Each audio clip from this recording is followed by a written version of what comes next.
Okay, so hello and good afternoon to our new economy shortcut early summer.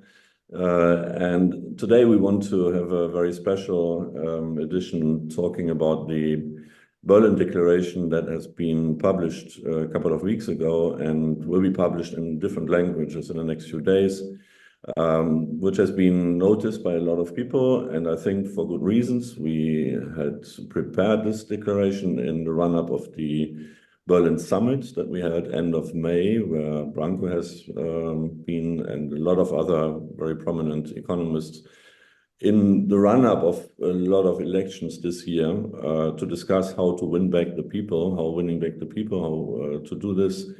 And now there's another reason which wasn't yet foreseeable or not as concretely at the time when we had the summit, which is the French election next Sunday, where also there's the risk of a big push in right-wing, extreme right win. Then later this year in the US with the very important election, presidential election and others. So we wanted to discuss at the summit, and this is what has come out as in the declaration too, if there's some sort of a common ground on first explaining why all these populist parties are gaining and have been gaining in the last couple of years in very different countries.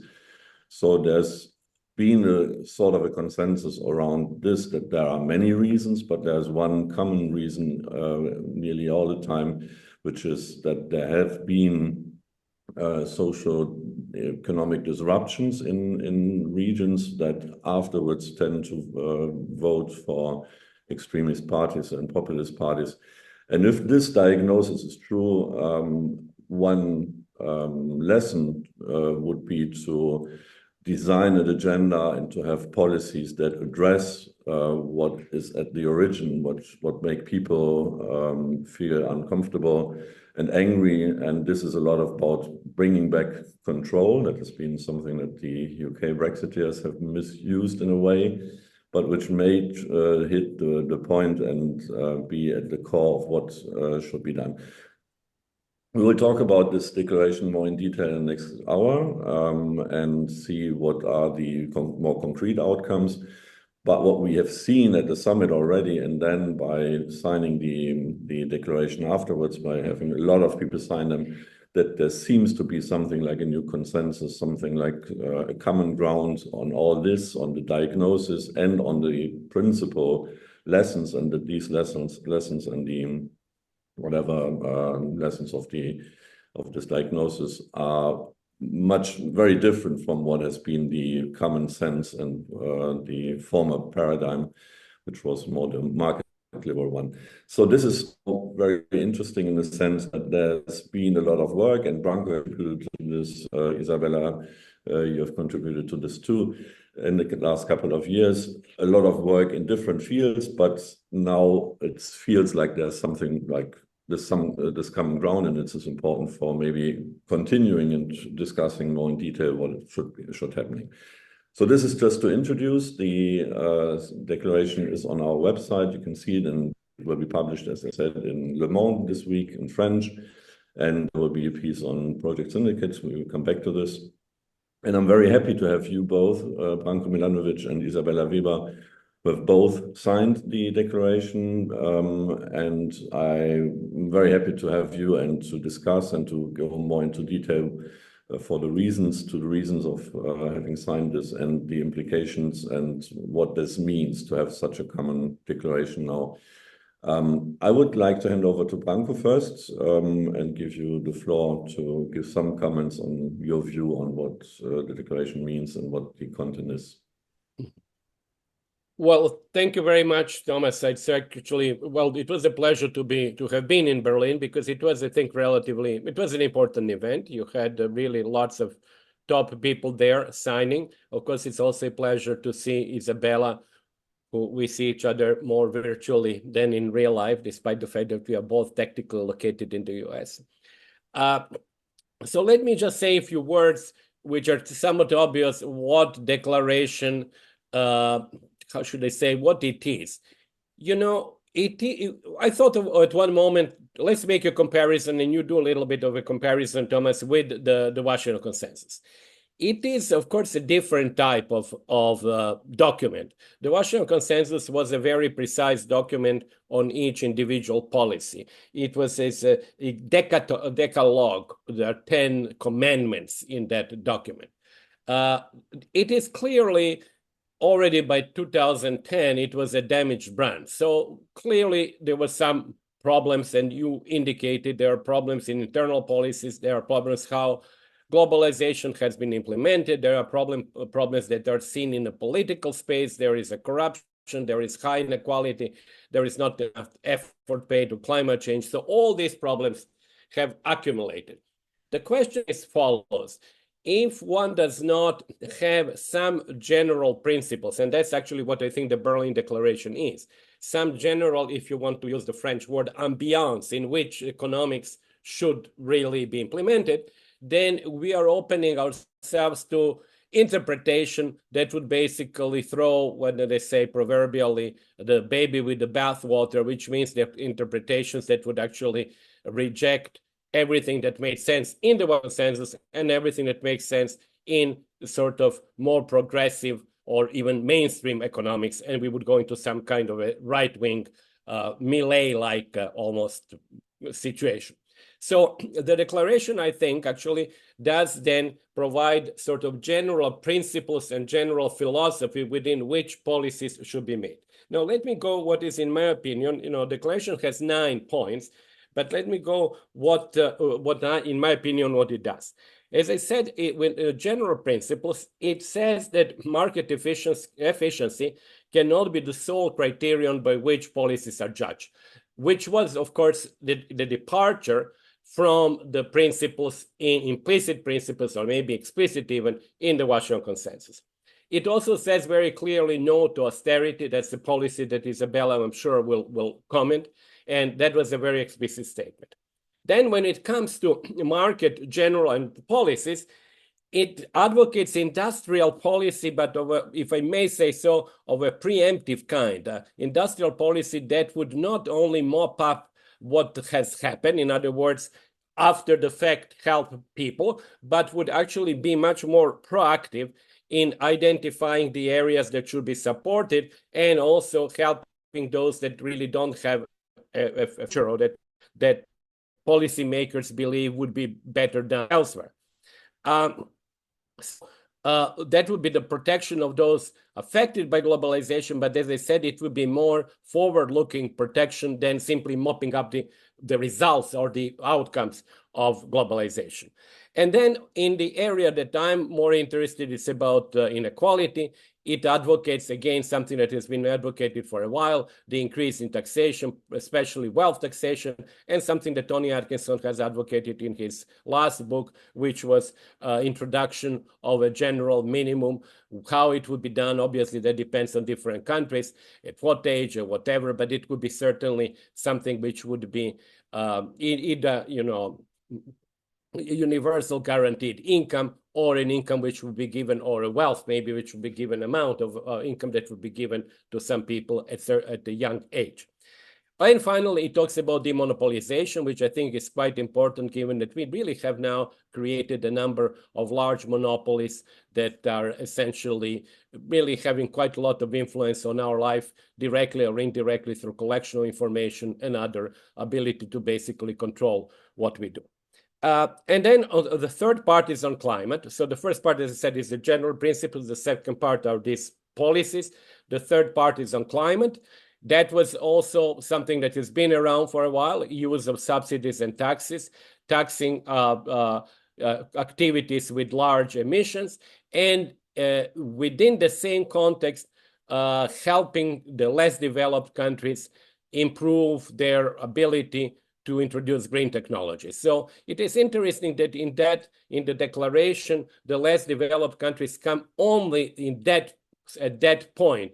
In other words, it is really the need for general action which would be worldwide, or at least international, and that's where the less developed countries come in. And I think it's a good decision because, the world has changed compared to 40 years ago. Many of the developing countries have now become middle income, some of even upper income countries. So really, we don't need to actually talk about too much about aid as such.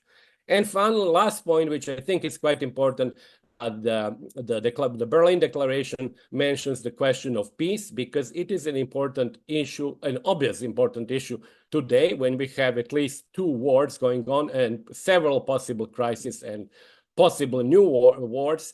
And without really diffusing this crisis and without peace, all the other things really make no sense, because if we have a war or if we have a militarized economy, we clearly will not be able to implement any of the other points. So these are really, in my opinion, these general principles or the philosophy that the declaration advocates, or really, and these points would be, I hope, would be really broken down and developed individually by different researchers, or we hope different governments in different countries. So they are sufficiently broad to be actually implemented in somewhat different ways depending on the local and national conditions that exist. So this is how I actually see the declaration. Of course, would be happy to discuss further and to see what else we can do. Thank you, Branko. Isabella, your take. Yeah, thanks so much for having me. I wish I had been in Berlin for the summit, and I'm delighted to be here now. Of course, I agree with everything that Branko said, so I try to not be redundant. So I think it's pretty clear that the old economic paradigm is in distress. I wouldn't say it's like gone. I wouldn't say it has collapsed, but I'd say it's in distress. So I think there's a question, if we think that this is not a paradigm that can carry prosperity and desirable living conditions for people around the globe into the future, how can we create a new kind of paradigm, right? And I think a lot of work has been happening by many people who have been working on this for decades, like Branko, who has been on these questions for literally decades. I myself am, of course, a much younger player, a new kid on the block, so to speak. But I think that what seems to me quite pivotal here is to bring many initiatives that individually have been working towards a new kind of paradigm, but often have been uncoordinated, somewhat dispersed together in one place and try to find a common ground, which I think is a necessity for moving from the old paradigm to something new, because you cannot replace a paradigm by a lot of individual initiatives. You need some degree of consensus and some degree of coordination. That being said, I think there's also so in that sense, I think it is like the Washington consensus, or like kind of the attempt of creating a post-Washington consensus or something like that. But I think there's also a quite foundational difference with the Washington consensus, which is related to what Branko was saying in the end, that these are general principles that can be implemented in different ways in different local, regional, specific geographic, social contexts, where the Washington consensus tried to be kind of a silver bullet of a package of policies that allegedly would work wherever you are with the same degree of effectiveness. I think what we have here is more of a catalog of possibilities that can be that can open up new ways of doing things without dictating a package. And I think this is really absolutely critical because I think that part of the flaw of the Washington consensus was actually to be a kind of universal recipe that was pretty indiscriminately applied in all sorts of places. And I think that this is directly related to the question of reorienting away from efficiency, because if you have one overarching criteria, kind of a one-dimensional optimization problem, and you have the same kind of model that you apply everywhere, then you will come up with the same set of answers everywhere, right? So where we here basically have a rejection of this one universal criteria for everything under the sky, and as a result, a much greater plurality, but still the attempt of creating sufficient common ground to kind of move towards a new kind of paradigm. I would add that the kind of forward-looking orientation, so the idea of proactive industrial policy that is not just reactive when things have already gone down the drain, but also, of course, the fight against climate change, which is very much a fight to secure the livelihood in the times to come. I mean, it's already relevant in an immediate sense. Of course, I'm not saying climate change is a matter of our grandchildren. Of course, it's a matter of the here and now, but nevertheless, until it actually happens, it's always slightly abstract and slightly diffuse. So in that sense, I would say that both the industrial policy part as well as the climate change part is kind of forward-looking rather than reactive. And I think that this is related to the efficiency criterion, because I would argue that what we have seen in recent years is that basically when this enormous crisis hit, it was just so obviously inefficient, right? It was so obviously inefficient to rely on pure market signals for energy prices in a situation where this is literally destroying parts of your industrial ecosystem and literally threatening the livelihoods of your people. And it's literally, as we have unfortunately seen in the recent European election, deepening the cracks in our already fragile democracies, right? In this kind of situation, to go around and say, "Oh, this is efficient," is just such an incredible hubris that I think it's politically no longer viable. So in these situations of extreme shock, there are diversions from the efficiency criterion. But what this declaration is saying, we do not only need to divert from the efficiency criterion in this moment of extreme disaster. Instead, we need a kind of preparedness. We need to build towards kind of a sustainable foundation for prosperity and equal distribution on this planet. I mean, it's kind of on that level of generality in a way, right? Instead of walking to the edge of the cliff and then saying, okay, jumping down would be inefficient, right? One thing that I would like to highlight before I come to a close is indeed the point on austerity. So I think relatedly, while of course there are diversions in this moment of extreme shock, nevertheless, the standard response to inflation, which often is the result of major structural shocks, still remains very much the Washington consensus kind of stabilization paradigm. It's basically interest rate hikes, and the US has diverted on the fiscal part. They have basically done expansionary fiscal policy and contractionary monetary policy, which landed them in a comparatively comfortable place. But I mean, compared with the European situation, where we still have the full package of fiscal discipline plus monetary austerity. And yes, it is the case that most member states have implemented policies that the IMF would have considered unconventional before this crisis. And the IMF has shown that these policies, including direct price stabilization policies, have been positively effective in limiting inflation and containing the decline in output.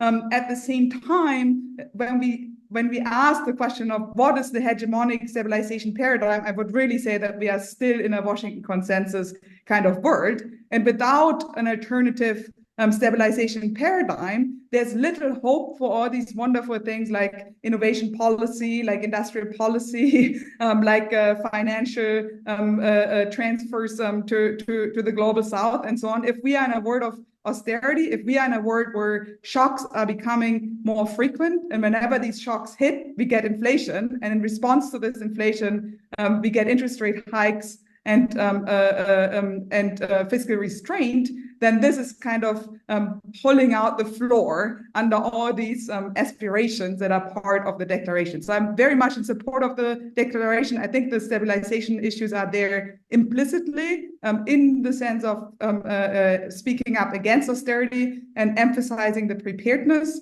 I think to make the Berlin Declaration sustainable, we need an even greater emphasis on kind of short-run stabilization mechanisms that are alternative stabilization mechanisms, because at the end of the day, neoliberalism won as a stabilization paradigm. And if we don't have an alternative, then whatever our program is always at risk of being undermined in the moments in which stabilization policy becomes necessary. Thank you, Isabella. Very good. Just to say, I mean, we voluntarily or we explicitly wanted not a discussion with people who are very on the other side, as you may see, but have an introduction and reflect on what has happened. And this is not to say that we shouldn't have discussions with people who challenge the declaration, but I can maybe try to, except Branko, you want to say directly something on Isabella. But I can throw in, there was, some critique, and it was addressed to the efficiency argument. And I mean, on the one side, I mean, the one was one of Germany's leading orthodox economists saying, sort of, economists who don't care about efficiency are not good economists. So first, I mean, it's not in the text. I mean, there's nobody said that efficiency isn't important, but that it shouldn't be the overall shouldn't stand over anything else, which has been the case, as Isabella has mentioned. How could you, or how could one better explain what is meant? I mean, if it's not about not caring about efficiency, but of not letting it be more important than anything else. So what, Isabella, you mentioned some examples, but maybe Branko, Isabella, you could explain what is meant by this. Okay, if I just very briefly, I was looking at this point number 1, and it says that efficiency should not be an objective above all. So in other words, one should not focus on efficiency alone. We are still economists. We absolutely care about efficiency, but if so-called efficiency leads to societal disaster and a breakdown, it's not an efficiency. It basically becomes a very inefficient. So you can have sort of technically policies seem on the paper to be efficient. They destroy society, and then you have actually a sort of movement, total backward movement. So I think, of course, we all believe in efficiency. We actually think that this is a very important criterion, but it cannot be the only criterion. And if we were actually to use only that criterion, many of the policies that even mainstream approves would actually be questioned, because they are not, from the, let's suppose, Austrian perspective, they are actually redundant, unnecessary policies. So I think actually that we are very clear that we care about efficiency. We believe that this is one and very important, maybe the most important criterion, but not the sole criterion. I would also say I am not a macroeconomist, so I'm not sure that we should have had necessarily in the document an alternative paradigm when it comes to macro policy, because the situations are different. And Isabella said rightly, it is not a document of one size fits all that the Washington Consensus was. And moreover, if you look at the philosophy, I think it's important to look at the philosophy of the two documents. If you look at the Washington Consensus, it was really domestic policies which were addressed.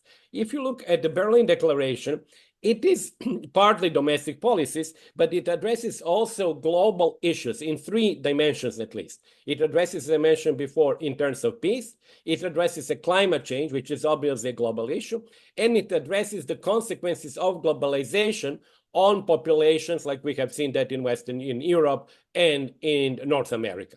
So it's actually having a very different approach, which is understandable because we had like 50 years of globalization, and we should not forget that the Washington Consensus was originally designed for Latin American countries that were running into repayment balance of payment problems. So we are talking about something which was designed like 40 plus years ago, and the world has changed.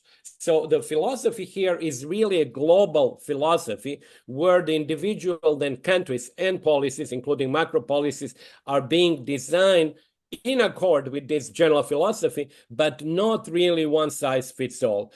And I'm totally in agreement with Isabella, actually, and of course she knows much more about that.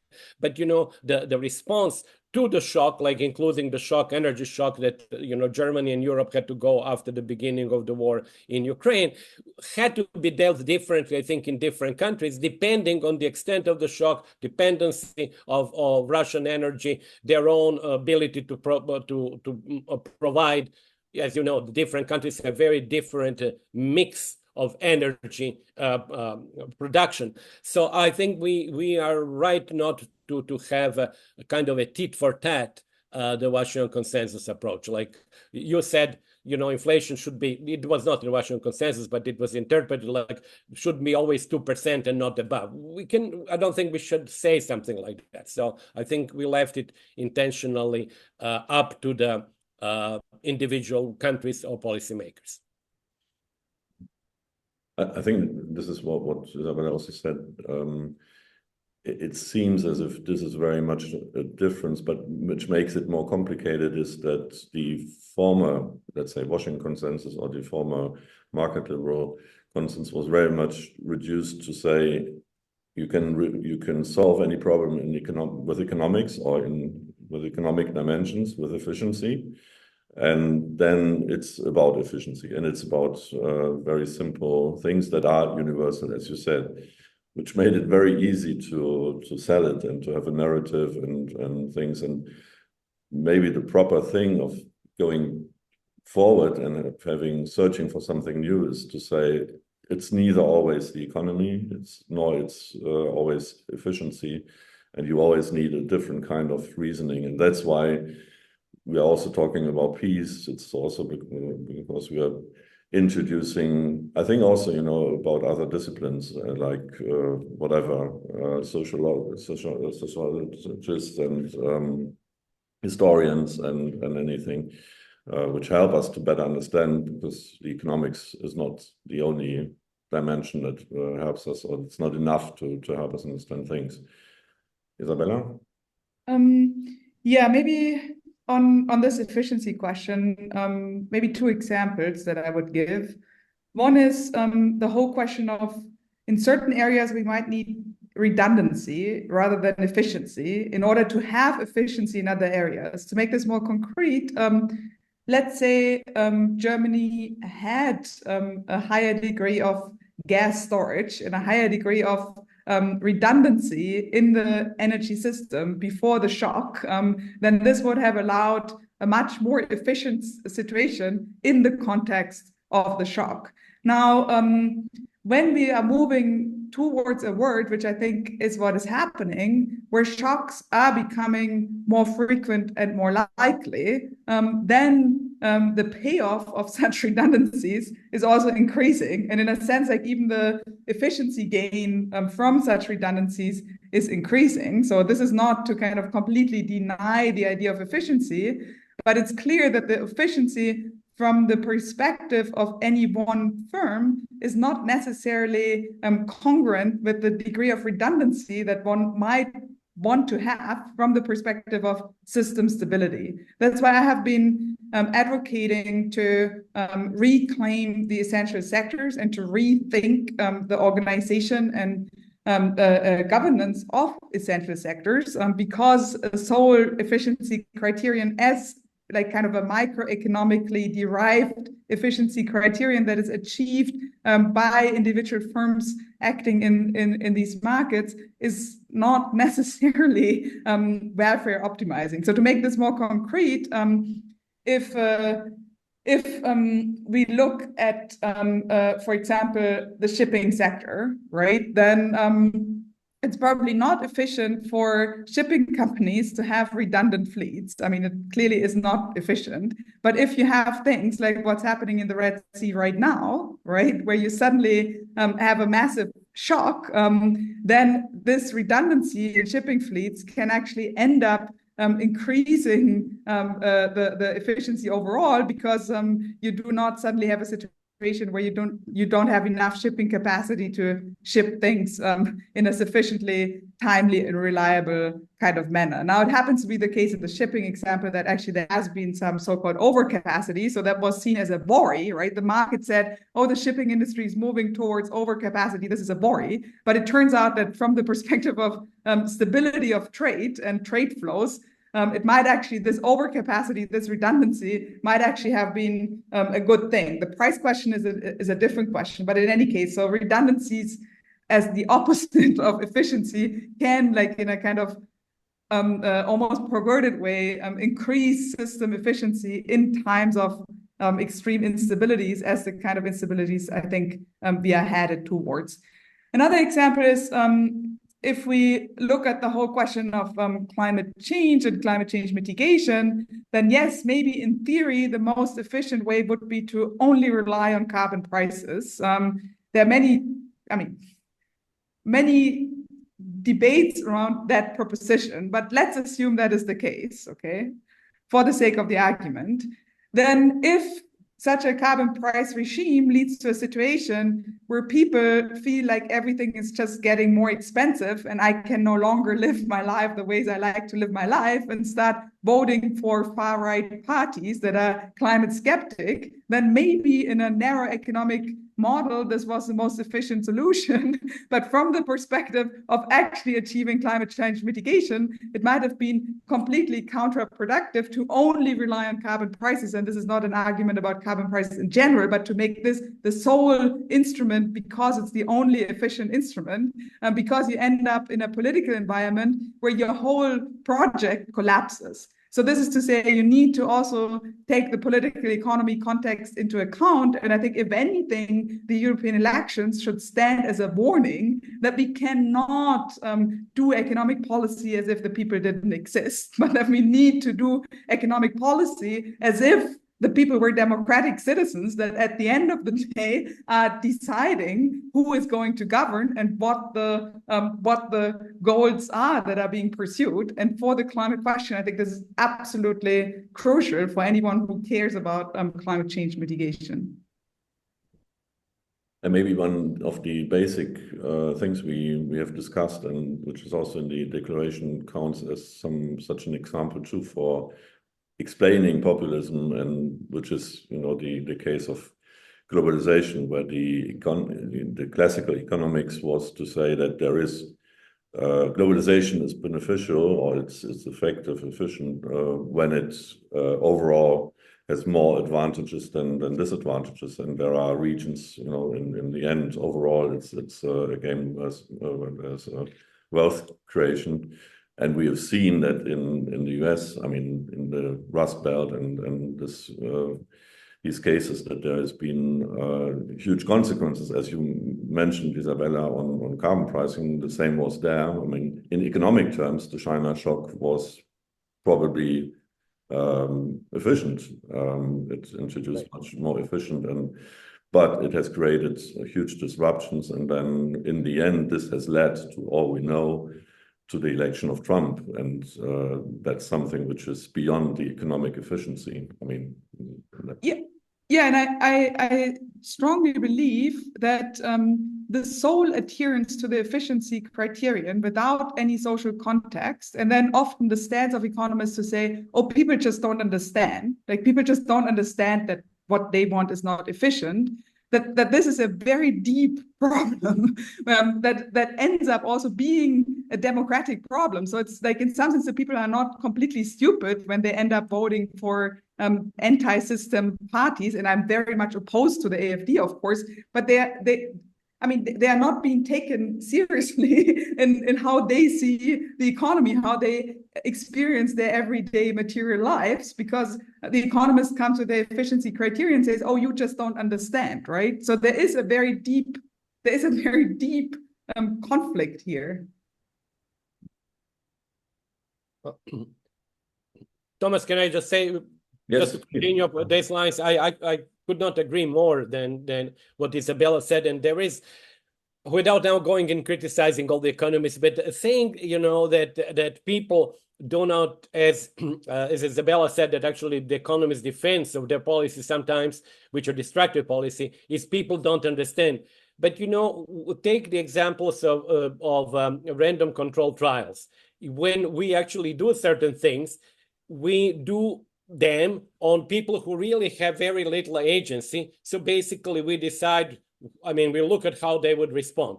But just reapply that same criterion to economists. If you were, I was actually saying jokingly, let's see if you give them half of the salary, whether they would produce the same amount of papers. They would not like to be exposed to such shocks and such treatments. In other words, we cannot actually expect other people to sort of accept economic logic, and ourselves really would not like to have that application, you know, on us. So that was one point. Secondly, a very good point Isabella made about redundancies. And I remembered that if during COVID, and I think Germany was one of the cases, that Germany was planning to reduce number of beds. For some reason, they did not reduce the number of beds. And that proved probably saved lives of many people, simply because had Germany had no redundancies, then many people would not be able to remember in the beginning that the hospitals were totally sort of working over capacity. So clearly redundancies are needed in extreme conditions. Moreover, these extreme conditions cannot be forecast.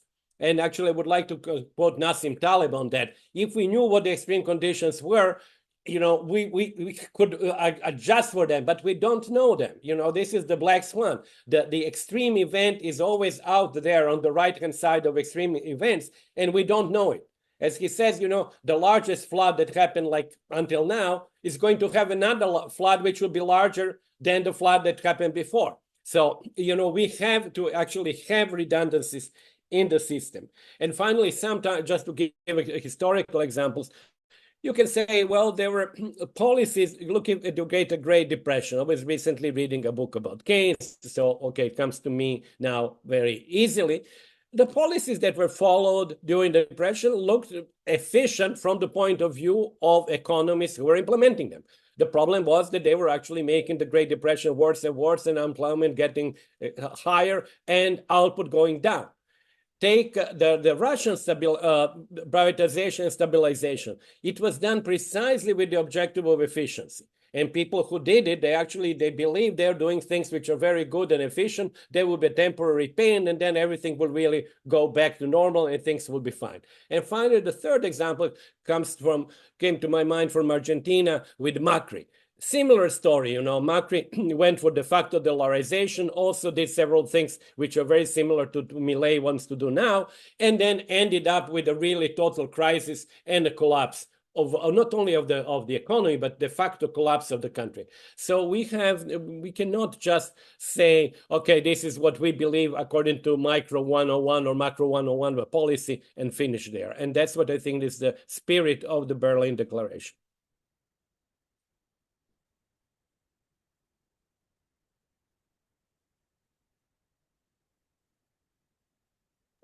Sorry. Awesome. Thanks, Branko. We wanted to switch also and discuss a little bit what could be next. So if this is, and we agree that this is sort of an agreement on consensus on principles, well, this isn't sufficient for policymaker to take daily decisions. Or what, to your mind, are the biggest open questions on the? I mean, we have 7, 8 bullet points where the principles are outlined, as you said, Branko, on industrial policy, proactive policies, climate policies, and so on. What are the principal open questions that we need to be answered? If we don't want to say, well, it depends on each and every case, but what is the agenda that you would put, or what would you put up on top of the agenda? Well, if you want to ask me, actually, I would repeat what Isabella said, and I think she knows that much better. The open questions are what type of macro policies to pursue. And the second open question, on which maybe I know that was a little bit more, it is my area. It's the question of taxation, and as a possibility, we didn't mention that in the declaration, but the trade-off between, on the one hand, high taxation, and on the other hand, more widely spread ownership of capital. Because there is a trade-off between the two. You can just keep on going taxing people until they die, or you can actually spread the ownership of capital so that the increase in the share of capital, which we believe would come with artificial intelligence, and which has already happened over the last 40 years, is not automatically leading to increase inequality.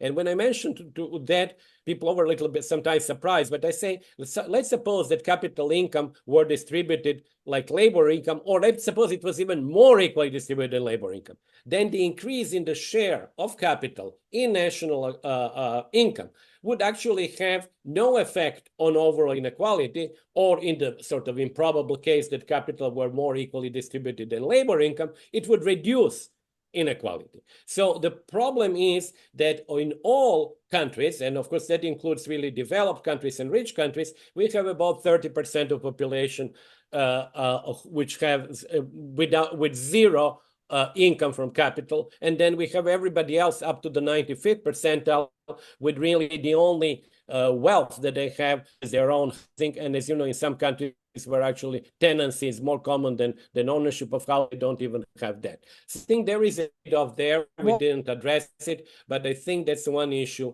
is that actually spreading ownership of property and capital is a way of not relying solely on high taxation as a means to stop increasing of income inequality. Isabella. Yeah, maybe the first point straight related to Branko's point, and to the point of redundancies. It's also what I'm currently working on for a new book, so I'm obviously prejudiced. But I think that there is a need to recognize that some parts of the economy are too essential to fail, and that in these areas, we need to apply different criteria, such as criteria of redundancies, but this is also related to the question of ownership and who actually has a stake in these industries. And if we are living in a world where the most essential sectors, like, for example, the energy sector, is having the best of times in the worst disasters for the world, then anything that we want to talk about in terms of resilience and building more inclusive industrial systems and so on, is on very shaky ground on my mind. So I think like the question of which sectors are too essential to fail and how do they need to be organized in a world of instabilities in order to actually create greater resilience for kind of the public and not for the profits of some firms that happen to control these sectors is a question that I think is kind of a necessary condition for a lot of the stuff that is in the declaration, and that I would think is another important dimension. On the macro stabilization question, I agree that would be probably asking too much to put a full like macro program in there. But I think a related point to the first point that I just made is acknowledging that sectoral or even micro level stabilization efforts can have beneficial macro outcomes without being specific about what these efforts are, because then we get into big fights.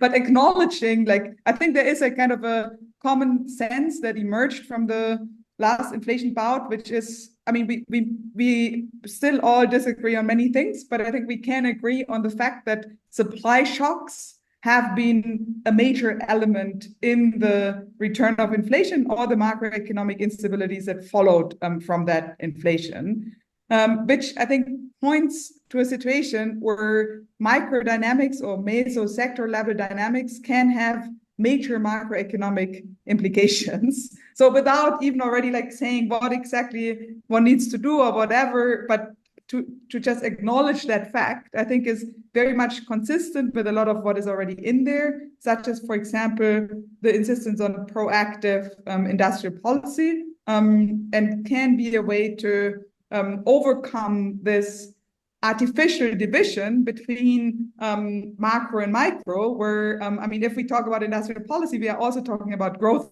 policy, right? So we are already crossing over between industry sector level policies and macro outcomes. So to make this more explicit, I think is again a factor that is already implicitly there, but that would merit a bit more of explicit statement.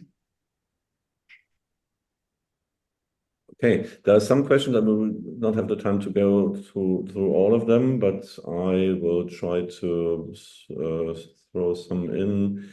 And there's one, Emma Hortenhaus, this new paradigm related to the models and used in calculating policy effects. Will we need to scrap GSGE and the intended EU financial pact in order to start working in new ways?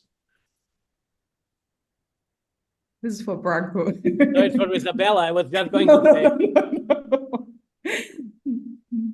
It's too specific for me, I have to say, actually. I don't know.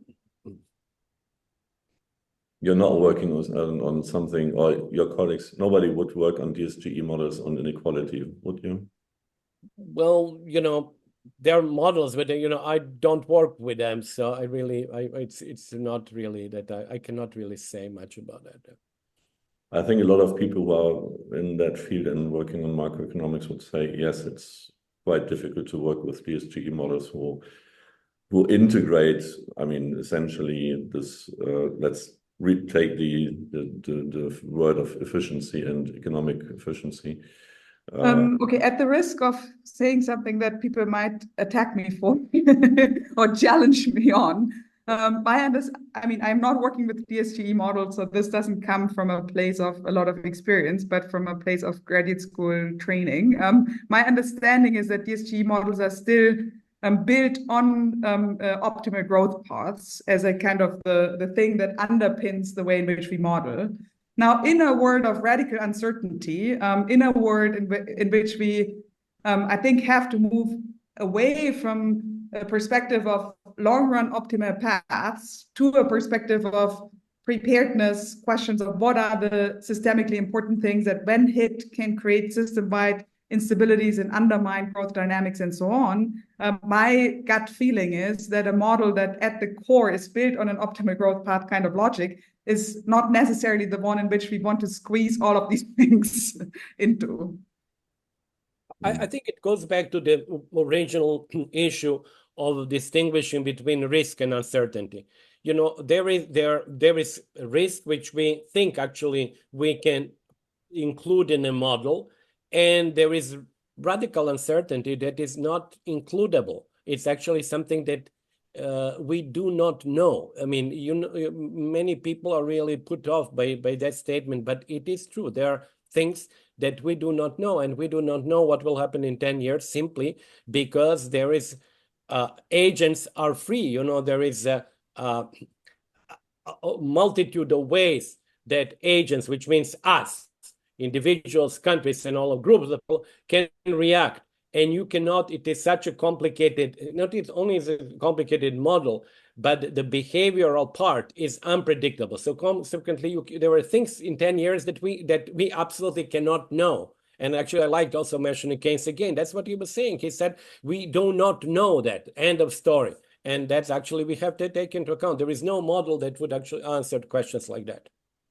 Exactly. So in that kind of world where we simply don't know, I think the question becomes, what are the areas where we know that if something happens, it would be very consequential, right? Because that we can know. We can identify the points of vulnerabilities. We can identify kind of the carrying walls of our building, right? We cannot know what exactly will happen to these carrying walls, but we can know that if something bad happens to them, the consequences will be quite drastic. So whatever we can do to make them stronger, maybe also more flexible, more adaptable, whatever is required, can help us navigate these uncertainties. So I would argue that we have to move away from optimizing over long time horizons, which is kind of mission impossible in a world of polycrisis, to assessing what are the points of vulnerabilities and how can we manage them in order to navigate uncertainties.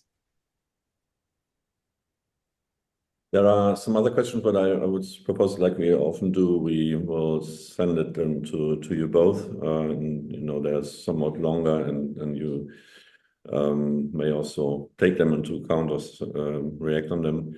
I would like to spend the last minutes on, again, the trying to put the declaration into a context. Isabella, I know that you have a critical view on Germany coming from the US, as many of us have on the discussion in Germany. But to start with, Branko, we have been talking about maybe something like a new consensus. Is that the case, or is it still one part of the economics profession that is having this consensus? How would you see that? I mean, fortunately, economics is never just one block. It should be like all intellectual work, but how would you describe this? Well, I'm somewhat optimistic because there are people like Isabella who are young people and who have really appeared in the last, some of them 5 years, some of them 10 years, and they have really changed economics in the sense that they have become very vocal voices for change, for precisely the arguments that we were discussing today.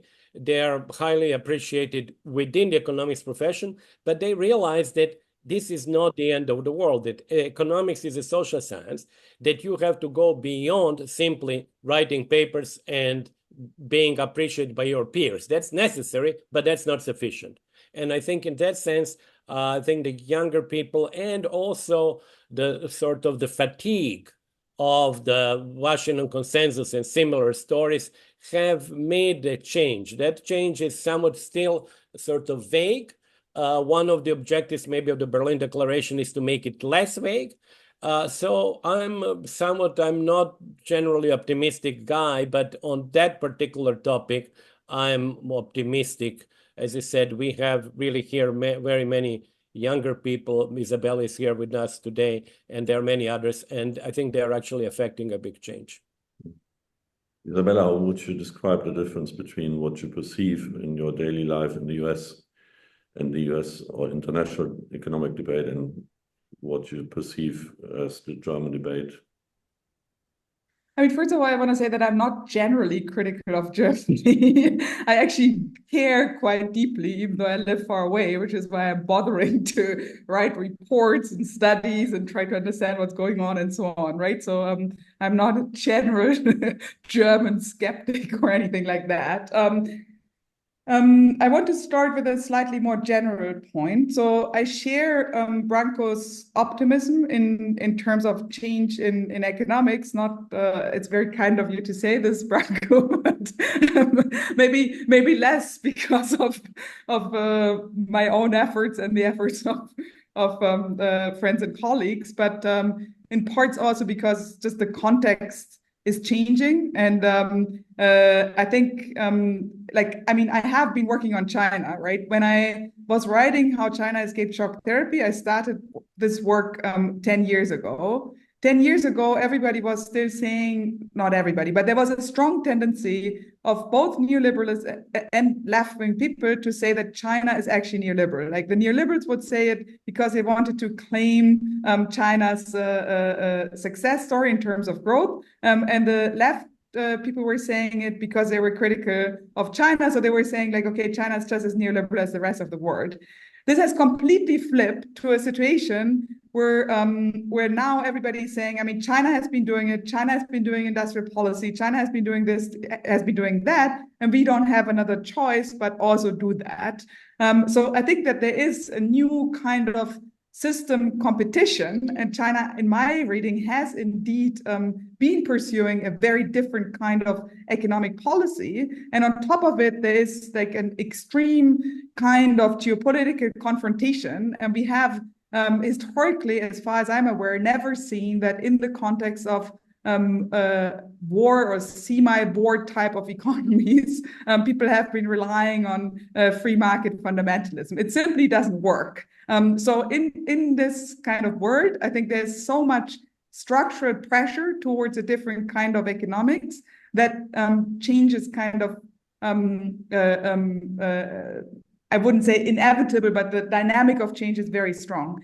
The danger that I see is that everything becomes about security. Now, security is, of course, important. I'm not saying security doesn't matter. Of course, it's important. And like in the free market kind of mindset, they often, I mean, security often has been maybe too much of a derivative. But nevertheless, I am worried that kind of the change in economic thinking is subsumed to security in a way where the inequalities and the cracking social cohesion within our societies is kind of secondary, because there's an assumption that as long as it's within its friend short, or as long as it's domestic, as long as it's national, it's kind of fine. But of course, we also have a huge conflict of interest between German companies or American companies and American people, right? It's not like American companies are working for American people per se, right? So, I mean, if you want to put this in a rather crude language, the class conflict is not overcome by the return to national security. And if there is no integration of the distributional questions, of the distributional conflicts within society in this change of economics, I think there's a real danger that this basically is fueling a very right-wing agenda. I mean, not the change in economics itself, but it's not preventing a very right-wing agenda, because it has not much to put against this kind of big alliance between national capital and national security, which unfortunately sounds eerily familiar from history. So this is kind of, so on the one hand, I'm very optimistic that there's change towards a different kind of economics, but if the different kind of economics is only war economy type of economics without any kind of genuine progressive element, then yes, there will be a lot of change, but there's still a very big political risk for anyone who cares about the rights of far-right governments in democratic societies. Okay, thank you, Isabella. We are coming to an end. I mean, we're in the midst of having developed something, and a lot of open questions also in the chat, in the Q&A. About, for example, what could be concrete steps to bring such a new consensus to policy making and so on. So big questions that we won't be able and we didn't want to answer today. We wanted to rediscuss and to present the declaration and to have some context. But many thanks for all the questions and remarks.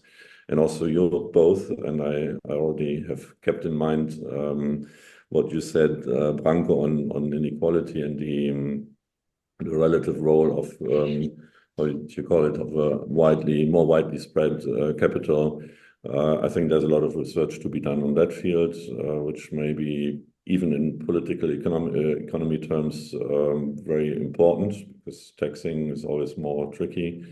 And Isabella, on your take on macroeconomic stabilization, what you're doing, what you've been working on, and there's a lot of, I think, work still to do to have better crisis management, which is also part of of a new consensus on new policy making, which is, as you said, I mean, it's the old one would have been or has been, if there's a crisis, then markets will do it, and they will sort out, and people need to be mobile and so on. So there's also, after some decades of not having thought so much about this, at least in a broader sense, a lot of work to do to rediscover the economics of such proactive policies and so on. So many thanks to you both, Branko and Isabella, to have joined this session, this new economy shortcut. And we will continue to work on it and define now what are the main fields to work on, and see what research can be done to help answer these questions. For anyone who's online, there's in the chat, you will find the link to the declaration, and it's a declaration which is open to the public too. So if you want to also sign the public part, go ahead. And I think it's a very good opportunity to show that there's something like a new consensus coming up. Thank you, Branko and Isabella, and see you soon. Thank you very much. Thanks so much. Thanks a lot. Thank you for having me. Great to see you. Thank you.